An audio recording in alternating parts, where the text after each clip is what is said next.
I'm Johnny Smith. I'm a motoring journalist and I've been driving the Jaguar I-Pace around for the last couple of days, but like most electric car drivers, I want to get the most out of my EV, which is why I've come to meet Giles Lenthal from Jaguar, who's hopefully going to give me some hints and tips. Hello, Giles. Hello, Johnny. How you doing? I'm good, thank you. Yourself? Yeah, good. I'm very good. I've only been driving it 24 hours or so, I'm still just getting used to it. Well, I've been driving one now for about 9 months, so hopefully, if there's any questions, then I hope I can answer them all. But first and foremost, do you want to charge? I would like to charge. That is the most important thing. It is. Let's do it. I'm going to get the cable out.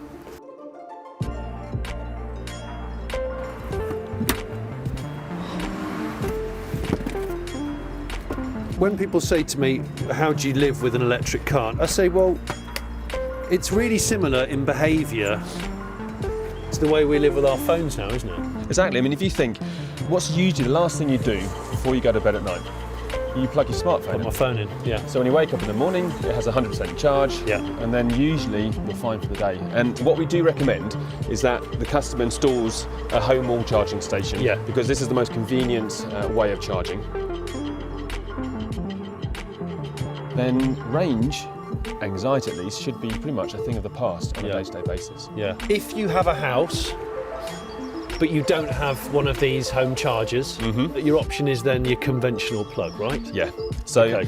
the car is available with what we call the basic home charging cable. Yeah. And that will allow you to plug into a 3-pin or your domestic plug.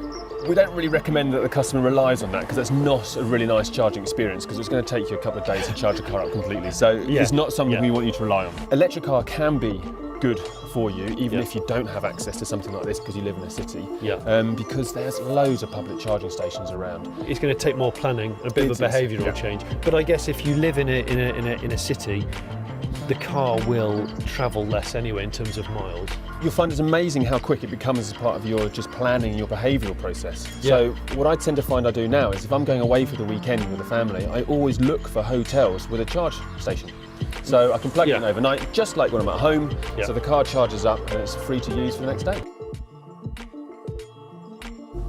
All right, Giles, so the WLTP range, WLTP, the official testing body, isn't it?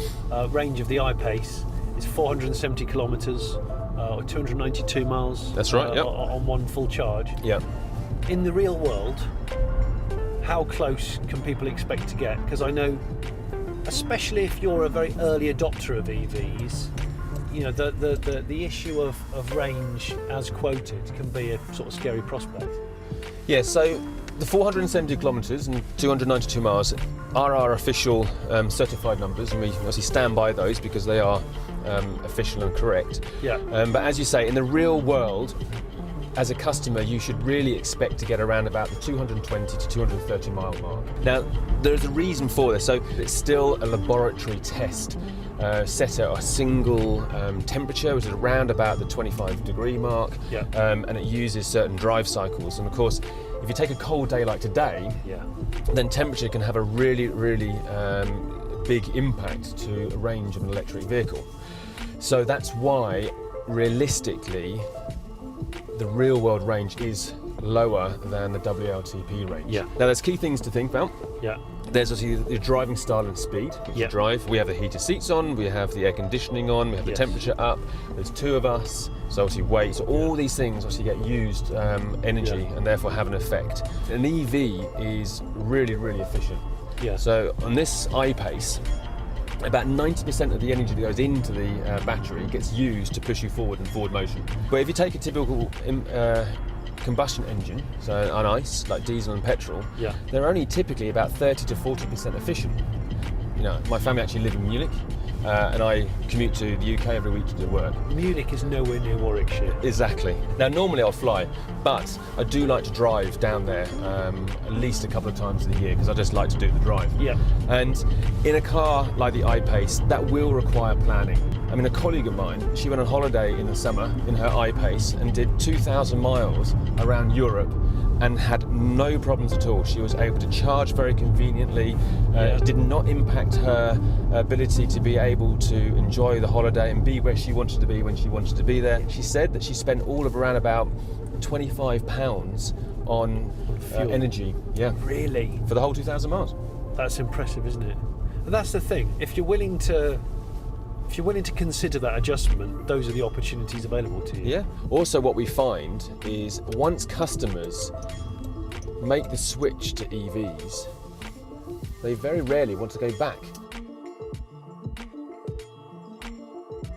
So regenerative braking. Yeah. What you'll notice if I go into here, so here we go. So here's regenerative braking, Yeah. and you got it at low. Yeah. And how do you feel that the car's driving? It feels like when I come off the throttle, it's coasting like a normal auto. But on the gauge in front of me, obviously I can see that it's dipping into the charging, so it is harvesting some energy from that. So if I now turn it to high, Yeah. and as you go down, you drive on, just sort of say to me how you feel that is, what's the differences?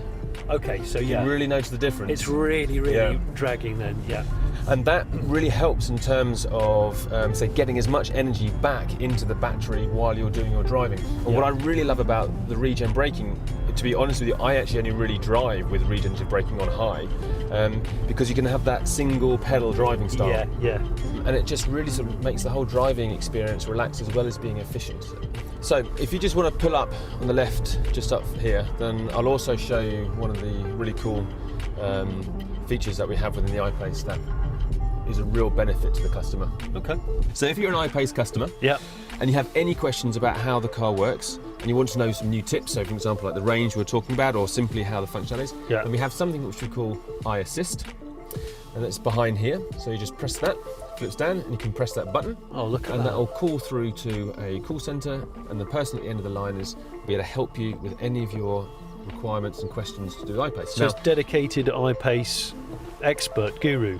So Johnny, I really hope that today's been useful for you. We Oh, know yeah. that there are a lot of factors that can really influence your range, but by just doing a few behavioural changes, such as charging your car in the same way that you do with your smartphone, so plug in at night, Yeah. therefore day-to-day range anxiety shouldn't be a problem. Yeah. If you are going to be going that longer distance, just a little bit of planning might be involved. For example, making sure the hotel you're booking overnight has a charge post so you can charge overnight. Yeah. Using preconditioning, again, for that longer journey, just make sure that car's ready for you and that you don't need to use it every single day, but it's very useful for those longer journeys. And then on top of that, obviously the tips of just being able to adjust how the car energy usage is used and how you drive, just to Yeah. make sure that you can optimise the range, and also just to make sure that you're comfortable adjusting with the day-to-day usage of the vehicle. I mean, we're really proud of the iPace. This is a sports car that happens to be an electric car, Yeah. as opposed to the other way around, which means it has all the true DNA traits of a Jaguar, Yeah. of being a performance car. So we want people to be able to enjoy it, we want people to be able to be enthusiastic and not have to compromise their lifestyle. And those little changes means that they can do exactly that.